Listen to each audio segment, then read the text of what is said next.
నమస్తే, welcome to Leo. పులివెందుల్లో by elections రాబోతున్నాయా? అయితే రఘురామకృష్ణ గారు అన్న మాటలకి ఆంతర్యం ఏంటి? మొత్తానికి జగన్ రఘురామకృష్ణ గారు అన్న మాటలకి భయపడి అసెంబ్లీకి రాక తప్పదా? సో దీని గురించి మనతో మాట్లాడడానికి పొలిటికల్ అనలిస్ట్ అరసమల్లి శ్రీనివాస్ గారు ఉన్నారు. వారిని అడిగి తెలుసుకుందాం. సార్ నమస్తే. నమస్తే సార్, మొత్తానికి చంద్రబాబు నాయుడు గారి వల్ల ఎప్పుడు కూడా బురదలో దిగంది జగన్ బురదలో దిగడం జరిగింది విజయవాడలో. అది మనం చూసేసాం, అయిపోయింది. సో అసెంబ్లీకి రావడం మాత్రం రఘురామకృష్ణ గారి చేతుల్లోనే ఉంది అన్నట్టుగా నిన్న అనర్హత వేటు వేయబోతున్నాను అన్న మాటకి ఖచ్చితంగా జగన్ భయపడి అసెంబ్లీకి వస్తాడా రాడా అంటే ఏం చెప్తారు? అంటే రఘురామకృష్ణ గారు ఏం చెప్పారంటే జగన్మోహన్ రెడ్డికి అసెంబ్లీకి రావట్లేదన్న పాయింట్ విలేకరులు మాట్లాడినప్పుడు ఆయన ఏం చెప్పారంటే వరుసగా 60 రోజులు శాసనసభకి సభ్యుడు హాజరు అవ్వకపోతే ఆటోమేటిక్గా అతను సభ్యత్వం ఖాళీ అవుద్దని చెప్పి ఆల్రెడీ 20 రోజులు అయిపోయింది. అంటే వరుసగా అంటే శాసనసభ జరిగిన సమయం ఆ వరుస ఆ రోజులు అంటే ఇప్పుడు ఆల్రెడీ 7-8 నెలలు అయినప్పటికీ 20 రోజులు అయింది. ఇంకొక 60 రోజులు అవ్వాలంటే ఇంకొక 10 నెలలు 12 నెలలు అంటే దాదాపు 2 సంవత్సరాల దాకా పడుతుంది. అతను రావటం మానేస్తే 2 సంవత్సరాల దాకా సభ్యుడిగా ఉండే రావటం మానేయచ్చు. ఈ వరుసలో ఎప్పుడైనా దొంగసాటుగా రాజుగారు కూడా చెప్పాడు, సభలోకి అడుగు పెట్టకపోయినా కానీ అక్కడ దాకా వచ్చి సంతకం పెట్టేసి పోతే మళ్ళీ అది కౌంట్ అయిపోద్ది. అంటే స్కూల్కి వచ్చి ఆదరించుకుని మళ్ళీ పారిపోయినట్టు అలాగైతే మళ్ళీ ఉంటాడు. కాబట్టి పని చేస్తే అతనికి అప్రతిష్ట. అంటే అతనికి అప్రతిష్ట వచ్చినా లెక్క చేయడం అనుకోండి, కానీ వాళ్ళు ఎలివేషన్ కుదరదు కదా, మా వాడు పులి తోపు తురుము అంటాం కుదరదు కదా అని చేత ఆ పని చేయకపోవచ్చు. హాజరు కాకుండా పోతే అలాగా ఒకవేళ అంటే ఇందులో రకరకాల ఆలోచనలు ఉన్నాయి. అలా చేయటం వల్ల అతను ఉద్దేశపూర్వకంగా కూడా చేయొచ్చని నేను అనుకుంటున్నాను. నా ఒరిజినల్ నా పర్సనల్ ఒపీనియన్ ఏంటంటే అతను కావాలనే రావటం మానేసి అనర్హత వేటు పడిన తర్వాత ఉప ఎన్నికకి వెళ్ళొచ్చు. చాలామంది ఏమన్నారంటే ఉప ఎన్నికకి వెళ్ళటం వల్ల అతనికి ఏంటి ప్రయోజనం? ఇప్పుడు ఆల్రెడీ ఎమ్మెల్యేగా ఉన్నాడు, ఎమ్మెల్యేగా ఉన్నా కానీ అసెంబ్లీకి వెళ్ళట్లేదు, ప్రతిపక్ష నాయకుడిగా హోదా ఇవ్వట్లేదు. ఒకవేళ ఇప్పుడు మళ్ళీ బై ఎలక్షన్లో ఎమ్మెల్యేగా నెగ్గినా అతనేమి ప్రతిపక్ష నాయకుడిగా హోదా రాదు. ఒకవేళ ఇతను మళ్ళీ వెళ్ళకపోతే వెళ్ళడానికి మళ్ళీ ఎమ్మెల్యేగా గెలిపించడం ఎందుకు, గెలవటం ఎందుకు? ఇలాంటి సందర్భంలో అతను ఏం ముఖం పెట్టుకుని ఏం అడుగుతాడు ప్రజల్ని, ఏం కాసు చూపిస్తాడు అనేటువంటిది కొంతమంది. నేనేమంటానంటే అతని చర్యలు ఊహాతీతం, అతని చేష్టలు పిచ్చి చేష్టలు. కాబట్టి అతను ఏది పడితే చేస్తాడు. 2 ఏళ్ళు అవుతుంది.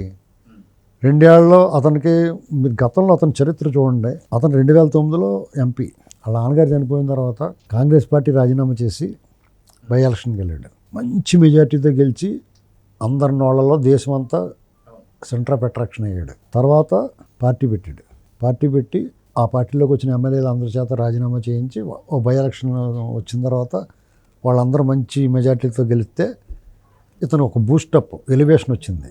జగన్మోహన్ రెడ్డి తిరగలేదు అని తెలుగుదేశం పార్టీకి ఇరకాటంలో పడిపోయింది. అప్పుడు తెలంగాణలోనేమో టీఆర్ఎస్ గెలుస్తూ ఉండి బై ఎలక్షన్లో, టీడీపీ తుక్కు కింద ఓడిపోయేది డిపాజిట్ లేకుండా. ఇక్కడేమో జగన్మోహన్ రెడ్డి దాపకి ఇక్కడ మళ్ళీ డిపాజిట్ లేకుండా పోయినాయి. మొత్తానికి ఆ పార్టీ ఉండదేమో అన్న పరిస్థితి తీసుకొచ్చి పెట్టారు. కాబట్టి అలాగ ఓ ఛాన్స్ జగన్మోహన్ రెడ్డి పని మొత్తం అయిపోయింది అనుకున్నప్పుడు మళ్ళా ఈ ఎన్నిక అనేటువంటిది ఒక వాతావరణం క్రియేట్ చేసి నాకు బాగానే ఉంది, గతం కంటే ఎక్కువ మెజార్టీ తెచ్చుకోగలుగుతాను, అప్పటికి 2 ఏళ్ళకైనా కొంచెం వ్యతిరేకత వస్తుందేమో అని ఆలోచిస్తున్నాడేమో డౌట్ నాకు. ఎందుకంటే అతను మిగతా 10 మందికి కూడా ఆ రకంగా అనర్హత వేటు అయ్యి వాళ్ళందరూ కూడా ఎమ్మెల్యేలు మళ్ళీ గెలిచారనుకోండి కొంచెం మంచి మెజార్టీలతోటి, ప్రజల్లో మార్పు వచ్చింది, జగన్మోహన్ రెడ్డిని మళ్ళీ కోరుకుంటున్నారు జనం అనేటువంటి ఒక మెసేజ్ బయటికి పంపించి అప్పుడు ప్రజల్లోకి వెళ్దాం అన్న ఆలోచన అయ్యి ఉండొచ్చు. ఒకవేళ మళ్ళీ వాళ్ళందరూ ఓడిపోయారు అనుకోండి, ఇప్పుడు ఉన్నవాళ్ళు కూడా ఓడిపోయారు, ఇతను కూడా ఓడిపోయాడు అనుకో, మేము మానేసేమని ఆడతలేదని. విజయసాయి రెడ్డి ఏం చెప్పాడు, నేను అన్నీ మానేసాను, నేను వ్యవసాయం చేసుకుంటున్నాను కదా, నాకు కూడా పొలం చూడు, నేను వచ్చేస్తానని చెప్పి వెళ్ళిపోతాడు అనుకోండి. లేదా ఈ లోపల ఈ కేసులు రెడీ అయిపోయి లోపల ఇస్తారనుకోండి, జైల్లో కూర్చుంటారు. జైల్లో కూడా వ్యవసాయం చేసుకోవచ్చు. ఎందుకంటే రాయమండ్రి సెంట్రల్ జైల్లో వేసారనుకుంటాను, బోళ్ళంత భూమి ఉంది వెనకాల, అందులో కూరగాయలు పండించవచ్చు, మామిడి చెట్లు ఉన్నాయి, జీడిమాడి చెట్లు ఉన్నాయి, పనస చెట్లు ఉన్నాయి, వాడు మొక్కలు పాదులు చేయొచ్చు, నిమ్మ బత్తాయి చెట్లు, చీనీ బత్తాయిలు పండించవచ్చు. అక్కడ అన్ని రకాల మా గరువు నేల, రాయమండ్రి నేల గరువు నేల, సీతాఫలాలు ఉంటాయి, రేగుపళ్ళు ఉంటాయి, అన్ని కాలాలకు సవటప్పుడు అన్ని కాలాలకు అన్ని రకాల పళ్ళ తోటలు పెంచొచ్చు వీళ్ళు. వీళ్ళు కూడా తిన్నది అరగాలి కదా, పోయి పని చేసుకోవచ్చు, శుభ్రంగా వ్యవసాయం చేయొచ్చు, అక్కడ మంచి పేరు తెచ్చుకోవచ్చు. ఇది శాస్త్రాలు అవి చూస్తే మంచివాళ్ళే కనపడతారు కదా బయట. సత్ప్రవర్తన మీద 4-5 ఏళ్ళు శిక్ష కూడా తగ్గించుకోవచ్చు. ఇక అలాంటి పని ఏదో చేస్తారేమో అనుకుంటున్నాను నేను. ఏదైనా ఇతను అడకత్తిలో పోగచెక్కండి, అసెంబ్లీకి వెళ్ళినా అవమానం పాలవుతాడు. అతను అనుకుంటాడు వాళ్ళు చేయరు అవమానం, కానీ ఇతని హీన చరిత్ర అతను అవమానం పాలు చేస్తుంది. ఎందుకంటే అసెంబ్లీకి వెళ్ళి నోరు మూసి కూర్చోలేడు. ఒకవేళ అతను నోరు మూసి కూర్చొని వాళ్ళు ఏదోటి అంటారు. ఏదోటి అంటమేటి దేనికో దానికి సంబంధించిన ఒక విషయం చెప్తారు వాళ్ళు. పోలవరం గురించి మాట్లాడారు అనుకోండి, సందర్భం చర్చ వచ్చిందనుకో, ఇక గత ప్రభుత్వం అయ్యాలో దీన్ని సర్వనాశనం చేశారంటారు వాళ్ళు. నేను చేయలేదని చెప్పలేదు.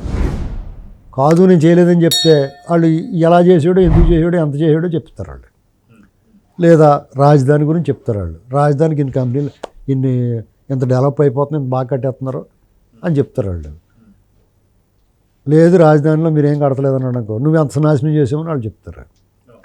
టిట్కో ఇళ్ళ గురించి వచ్చిందనుకో, నువ్వు 5 ఏళ్ల పాటు మొక్కలు మొలిపించేసి రంగులు వేసుకున్నావు, అది ఇది అని మళ్ళీ వాళ్ళు అంటారు. ఇలాగ ప్రతి అంశంలోనూ ఇతని లోపాలు, ఇతని దోపిడీ అన్నీ బయటకు వచ్చేస్తాయి. ఇతను కావాలని అనరు వాళ్ళు ఏదో ఒక చర్చ తీస్తారు. ఆ చర్చ ఇతనికి లింక్ అయి ఉంటుంది. అది ఎందుకంటే వీళ్ళు గతంలో 5 ఏళ్ళు ముఖ్యమంత్రిగా చేసాడు కదా, ప్రతి అంశంలోనూ ఇతని ఇన్వాల్వ్మెంట్ ఉంటుంది. ఖచ్చితంగా ఇతను మాట్లాడతారు వాళ్ళు, దాన్ని తిప్పి కొట్టలేడు. వాళ్ళు విమర్శ చేస్తారు. వాళ్ళు ఏం చేస్తారు, ఖచ్చితంగా వీడి మీద తోసేస్తారు అన్నీ. వాళ్ళు కొన్ని తప్పించుకోవడానికి కూడా ఇతని మీద తోసేస్తారు. నిజంగానే తప్పు చేసాడు కాబట్టి చచ్చినట్టు భరించాలి. భరించలేక నువ్వు ఎదురు సమాధానం చెప్పి దానికి విమర్శ సమాధానం చెప్తే ఇంకా 100 చేస్తారు. పైగా నీకు గుడి ముందు ధ్వజస్తంభంలాగా అచ్చెన్నాయుడు నిలబడి ఉంటాడు అక్కడ, అతను చూడలేవు, నువ్వు నీ మెళ్ళనే పెట్టేస్తాయి. ఇంకో పక్కన ఎదురుకుండా రఘురామకృష్ణరాజు గారు ఉంటారు. ఆ మీములన్నీ గుర్తుకొత్త మీములు అవి వచ్చి చూడండి, అవన్నీ గుర్తుకొత్త అతను చూస్తే. ఆ పైన మళ్ళీ స్పీకర్ గారు ఉంటాడు, అయ్యనపాత్రుడు గారు. ఇంకో పక్కన లోకేష్ గారు, పవన్ కళ్యాణ్. నువ్వు ఎవరినైతే విమర్శించి నీ ఇష్టం నుండి మాట్లాడేవో, 4 పెళ్ళిళ్ళు అని చెప్పేసి అన్నావో, అతను పక్కనే కూర్చుని ఉంటాడు, పవర్ స్టార్. నువ్వు ఎవరిని ఇబ్బంది పెట్టేవో వాళ్ళు అందరూ ఉన్నారు అక్కడ. ఎవరిని కెలికినా, ఎవరిని కదిపినా నీ మీద నువ్వు ఓటంటే 100 అంటారు వాళ్ళు. ఆ 100 కూడా సద్విమర్శ చేస్తే కూడా నీకు సూదుల్లో గుచ్చిపోతాయి. వాళ్ళు నేను తిట్టగలేదు, కొట్టగలేదు. నువ్వు చేసిన అరాచకం ఒకటి చెప్తూ వస్తారు. ఒక్కొక్కళ్ళు ఒక్కొక్క అరాచకం చెప్తే చాలు, రోజుకు 100 అరాచకాలు చెప్పచ్చు అక్కడ. కాబట్టి అతను కూర్చోలేడు, నిలబడలేడు, ఉండలేడు, పోలేడు. ఇది పరిస్థితి అతనిది. అందుకని ఇంకా అతనికి ఎంకిపెళ్ళి సుబ్బు చావుకు వచ్చినట్టుగా రకరకాల సమస్యలు వచ్చి పడిపోయినాయి అతనికి. ఎందుకంటే అది స్వయంకృతం. ఎవరు చేసిన కర్మ వాళ్ళే అనుభవించాలి. బ్యాడ్ లక్ ఏంటంటే వీళ్ళు చేసిన పప్పుడికి ప్రజలు కూడా అనుభవిస్తున్నారు ఇతనితో పాటు. ఇప్పుడు వీళ్ళు ఏదో సెటప్ చేసి లైనప్ చేసి వీళ్ళ తల ప్రాణం పోకొస్తుంది. ఏమైనా ఈ ప్రభుత్వం కూడా ఇతను ఊరికే ఎలా చేస్తామని కాకుండా మొత్తం తెచ్చి కట్టారా అని చెప్పి పంచాయతీ పెట్టాలి. ఇంకా ఓ పంచాయతీ పెట్టి కూర్చోబెట్టి సెటిల్మెంట్లు చేస్తారు కదా రౌడీలు, అలాంటి సెటిల్మెంట్ చేయాలి. ఇసుకలో ఎంత దొబ్బేసాడు, ఎంత వచ్చింది, ఎంత దొబ్బేసాడు అంతా లెక్కేసేసి తెచ్చికట్టేయని చెప్పాలి. మద్యం ఎంత వచ్చింది, నువ్వు ఎంత దొబ్బావు, తెచ్చికట్టే. ఇలాగ మొత్తం కట్టించుకోవాలి వీళ్ళు. ఊరికే కట్టించుకోకుండా వీళ్ళు ఇలా పిసుకుడు బేరం పెట్టారనుకోండి, జనాలకి ఇళ్ళమే కూడా కొన్నాళ్ళు కోపం వస్తుంది. అలా వదిలేయకూడదు. వాళ్ళ పాపను ఆడే పోతాను వదిలేస్తాను, వాడికి తక్కువ పాపం చేసాడా? రాష్ట్రాన్ని సర్వనాశనం చేసి మొత్తం దొబ్బేసిన తర్వాత దొంగ సొమ్ము రికవరీ చేయరా? నేను చేస్తారేమో అనుకుంటున్నాను. నేను అంత తెలుగు వదిలిపెట్టి రకాలు కాదు, ఇవి కూడా గట్టి పిండాలి కదా, అంత తెలుగు వదిలిపెట్టరేమో అనుకుంటున్నాను. ఏమైనా జగన్మోహన్ రెడ్డి తన ఒక్కసారి ఒక్క ఛాన్స్ అని అడిగాడు. జనం కూడా ఓన్లీ 1 ఛాన్స్ ఇచ్చారు. 1 టైం సీఎంగా మిగిలిపోదలుచుకున్నాడు అతను. ఇక మళ్ళీ భవిష్యత్తులో ఎమ్మెల్యేగా కూడా గెలవడం అనుకుంటున్నాను నేను. అతను కూడా నిలబడ్డాం, ట్రై చేయడు. ఎందుకంటే అతని పరిస్థితి అతను చేశాడు, అతని సహచరులు చేశారు, మళ్ళీ వీళ్ళందరూ కలిపి చేశారు రాష్ట్రంలో. వీళ్ళతో పాటు ఐఏఎస్లు ఐపీఎస్లు వాళ్ళని కూడా కలిపేసి వాళ్ళని కూడా పాడు చేశాడు. కాబట్టి ఇతను ఏదో ఒక ప్రాంతానికో లేకపోతే ఒక సెక్షన్ను ఇబ్బంది పెట్టలేదు. ఇతను టోటల్గా అన్ని రకాలుగానే పాడు చేశాడు. ఇరిగేషన్ పాడు చేశాడు, ల్యాండ్స్, మైను, శాండ్ అన్ని డిపార్ట్మెంట్లు వెళ్ళెట్టేశాడు. అంతా దోపిడీ చేశాడు. దోపిడీ చేసి చేసావు. రాష్ట్రాన్ని అలా ఉండొచ్చావా? అరాచకం చేసావు. వాళ్ళని ఎవరిని ప్రశాంతంగా పడుకునేవాళ్ళు. ప్రజల జోలికి వెళ్ళకూడదండి. నువ్వు ఏదో కాంట్రాక్ట్ ఉంటుంది, అందులో కమిషన్ దొబ్బేమనుకో, ఎవడో మన ప్రజలు అలాంటి వాళ్ళు అంటే తన దాకా రాకపోతే తనది కాకపోతే తాషీటికి ఎదురెక్కమని రకాల మనవాళ్ళు వాళ్ళని జాతక తెలుసుకుని చేసుకోవాలి. అంతేగాని నువ్వు వాళ్ళ ఇంటికి చెత్త పని కూడా వేసి వాళ్ళ జేబులో డబ్బులు కూడా దొబ్బేద్దాం చూసాం కదా. అంచేత ఇతనికి భవిష్యత్తు లేదు. ఈ ఎన్నికలో నా లెక్క ప్రకారం అతను నా సలహా ఏంటంటే ఇక మళ్ళా అసెంబ్లీ గట్రా చూడలేడు కాబట్టి ఇప్పుడు ఉన్న టైం వెళ్ళిపోయి వాళ్ళు తిడితే తిట్టించుకుని కొడితే కొట్టించుకుని గెలిచుకుని వచ్చి అలాంటి పనులు చేయరు కాబట్టి ధైర్యంగా వెళ్ళొచ్చు.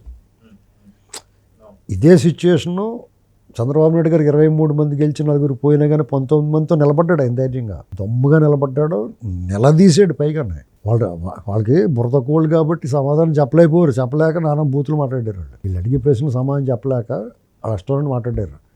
బుల్డోజ్ చేసేవారు వాళ్ళు. వీళ్ళు సమాధానం చెప్పలేక సస్పెండ్ చేసి ఎత్తి ఆతలు పడేసేవారు. అయినా సరే నిలబడ్డారు కదా. ఒకసారి అయితే ఒక్కడే నిలబడి సమాధానం చెప్పాడు, ఒక్కడే నిల్చున్నాడు చంద్రబాబు గారు. ఆ దమ్ము ధైర్యం ఇతనిలో లేదు. కాబట్టి ఏమైనా ఇంకా రాబోయే రోజుల్లో ఇంకా అవమానాలు పాలవుతాడు అతను. విచిత్రంగా ప్రజలకి ఇతని మీద కోపం ఎప్పటికీ తగ్గదండి. అతని మీద కోపాన్ని వీళ్ళు తగ్గనివ్వరు. ఎందుకంటే అతను అలాగే వదిలిపెట్టి ఉండేస్తారు. మనకి వీళ్ళ మీద కోపం వస్తే అతని మీద కోపం వస్తుంది, వీళ్ళ మీద కూడా కోపం వస్తుంది మనకి. కానీ అతని మీద కోపం వాళ్ళు మా మీద కోపం వచ్చినా పర్లేదు కానీ ఆడి మీద కోపం తగ్గనివ్వకూడదని అలాగే ఉంచుతారు. ఎందుకంటే అతని మీద కోపం తగ్గకపోతే ఏమవుద్దంటే రేపు మళ్ళీ ఇంకో వెనక్కి తయారయ్యడంకో చాలా అలవాయ బాబు నీకు అంటారు కదా. ఒకడు మనం మోసం చేసి సరిగ్గా పని చేయకుండా పోయడంకో ఆడు మళ్ళీ పని చేస్తామని వచ్చాడంకో అప్పుడు ఏం చేస్తారు మీరు అదలబొమ్మంటారు కదా. అంతే సింపుల్. అందుకే అరెస్ట్ చేయకుండా అదే మీకు ప్రజల కోరిక మేరకు ప్రజల కోరిక మేరకు ఇవాళ రికార్డింగ్ డ్యాన్స్లో మంచి పాట వేస్తూ ఉంటారు. అలాగా వీళ్ళు ఏమీ వేయట్లేదు, అలా వదిలేశారు. చట్టం చేసుకుంటున్నారు. చట్టం తన పని చేసుకుంటుంది, మెల్లగా చేస్తుంది కొంచెం నత్తలాగానే. జగన్మోహన్ రెడ్డి ఏం చేయడు, చట్టాన్ని తన పని చేయించుకున్నాడు. చట్టం చేత తన పని చేయించుకుని ఎవరిని కొట్టాలనుకుంటే అని కొట్టించేసాడు. వీళ్ళు అలా కాదు, చట్టాన్ని పని నువ్వు చేసుకో అన్నారు అందంగానే. అది కొంచెం లేట్ అవుతుంది, మనకి అసహనం అవుతుంది. కానీ జగన్ మీద కోపం తగ్గదు ప్రజలకు. ఆ కోపం తగ్గిపోయింది అనుకోండి. ఇప్పుడు మీకు ఎవరి మీద కోపం ఉంటుంది, రాగానే దౌడ మీద ఒకటి లాగేశారు ఇంకో మీ కోపం పోతుంది. ఇంకా ఎవరు అనవసరం కొట్టినరా బాబు అనుకుంటారు మళ్ళీ. అవునా కదా. కాబట్టి ఆ కోపాన్ని తగ్గనివ్వరు వాళ్ళు, ఆ కోపాన్ని అలాగే ఉంచుతారు. అంచేత మీకు ఎప్పటికీ కూడా కనీసం రేపు 29లో కూడా జగన్మోహన్ రెడ్డి అడ్రస్ ఉండడం, ఈ లోపల జైల్లో పోతాడు, తర్వాత రాజు అవ్వడం, మంత్రి అవ్వడం. సో చూద్దాం సార్. ఖచ్చితంగా రఘురామకృష్ణ గారి మాటలకి అసెంబ్లీకి వస్తాడా రాడా అనే దాని సస్పెన్స్కి ఎలా తెరబడుతుందో చూద్దాం మరి. నమస్తే. Please subscribe to Leo news for more videos.